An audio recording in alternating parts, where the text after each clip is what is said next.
قال نوح رب إنهم عصوني واتبعوا من لم يزده ماله وولده إلا خسارا ومكروا مكرا كبارا وقالوا لا تذرن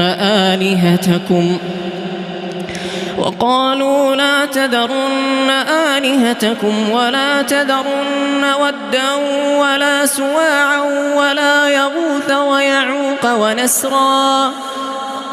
وقد أضلوا كثيرا ولا تزد الظالمين إلا ضلالا مما خطيئاتهم أغرقوا فأدخلوا نارا فلم يجدوا لهم من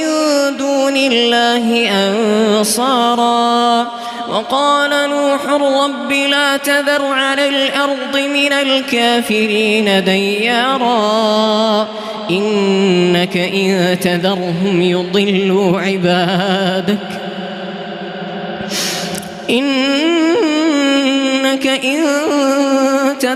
يضلوا عبادك ولا يلدوا إلا فاجرا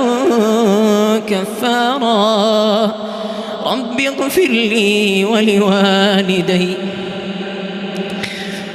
اغفر لي ولوالدي ولمن دخل بيتي مؤمنا وللمؤمنين والمؤمنات